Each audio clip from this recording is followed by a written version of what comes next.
Hi there, it's Mark here with the final video of this series, looking at the 9 steps to ethical power. Step 9 is about being empathic to other people and avoiding the use of manipulating tactics against them. For me, this is the step that makes this journey a road to ethical power and not just a road to power.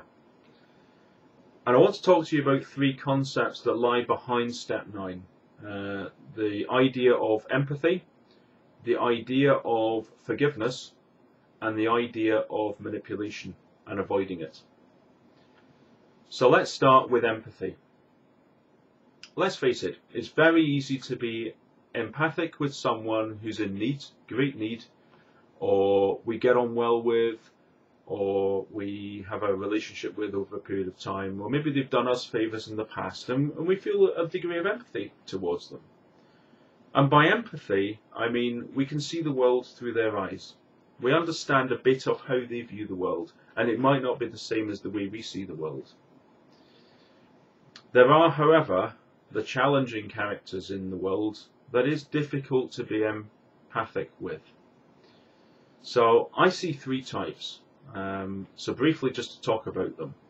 Type 1 is what I call the glass half empty, the negative type. They have nothing good to say about anyone else. They have nothing good to say about how their day has gone. They have nothing good to say about the news or human motives. They'll look for the dark side in everything. And their impact on you over time is they drain your energy. Because if we think about the law of resonance that I talked about in the previous video, if you come together with another person and their energy is lower than yours, naturally they tend to converge over time. So if theirs is lower, they'll drag yours down to their level, and their way of gaining energy is to drain you. The negative type. Second type is difficult to be empathic with is the overbearing type. So the person who wants you to do everything for them, be everything for them, go everywhere for them. They send you on a list of errands, and by the way, if you can clean their shoes while you're at it, that would be great. The dictatorial type would be a good example of that. The third type is more subtle, and we alluded to them in the second step to ethical power when we talked about connecting with our feelings. Our feelings will tell us when we're being manipulated, and it's the manipulator is the third of the 3.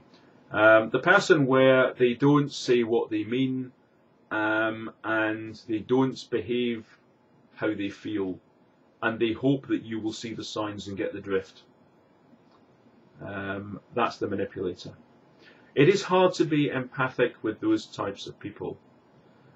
The first step to empathizing is to recognize that, like you, they've been through their life experience too. And they will have had their hurts, things that have gone wrong, their disappointments, their rejections, and those things will have impacted on them. So the first step to empathy is simply to recognise that they've had their traumas in life. And some of them may not look like traumas through your eyes, but then you've lived a different life. So things that may have floored them may be things that would have barely affected you. But equally, there'll be things that floored you that might not affect other people.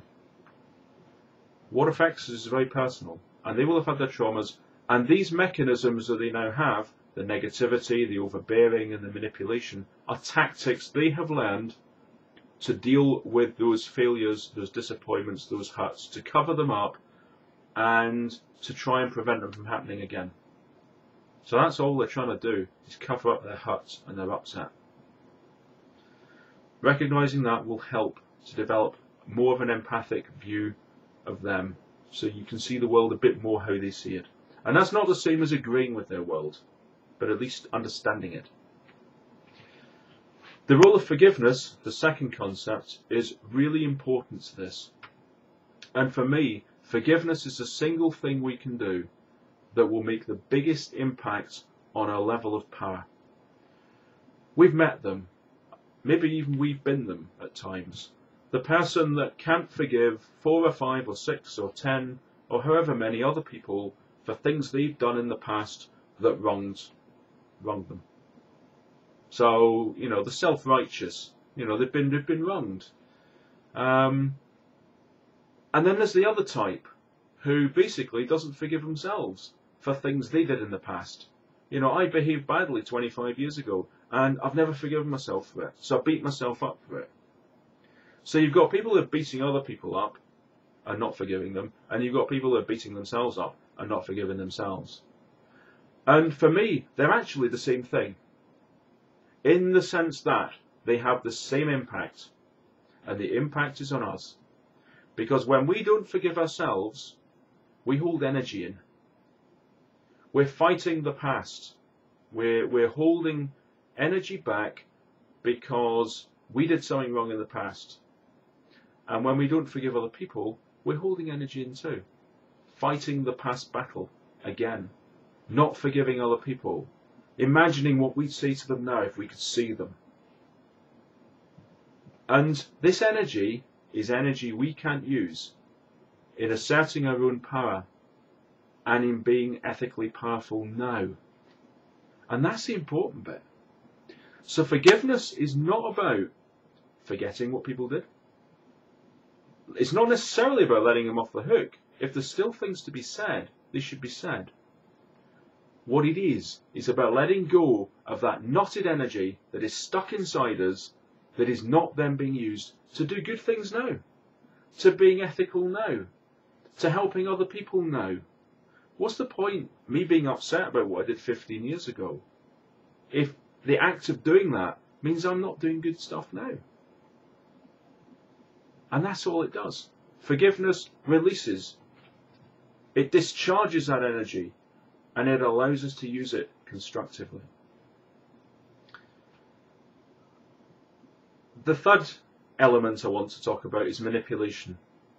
And by manipulation, for me, manipulating other people is when my behaviour or talk is not transparent to the other person.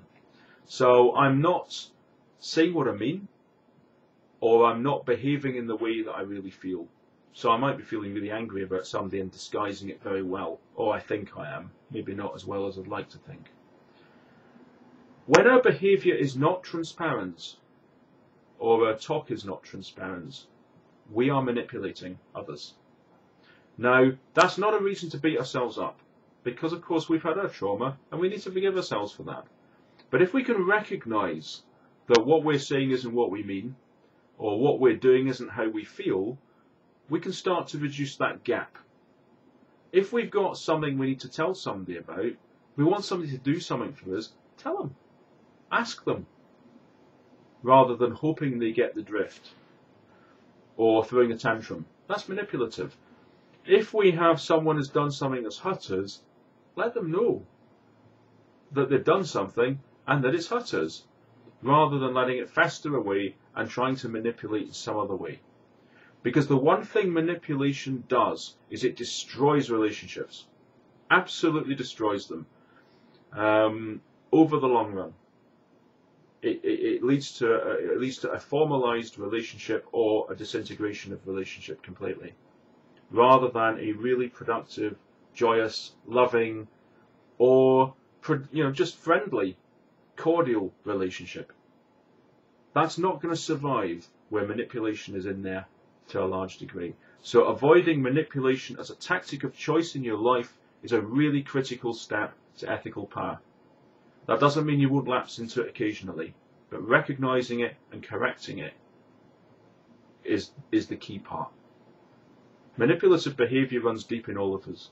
They are our tactics for how we've learned to adapt to the world. The programming runs deep. It's hard to unprogram it that easily, but taking a few steps and recognizing it is really important. So that's the final step to ethical power.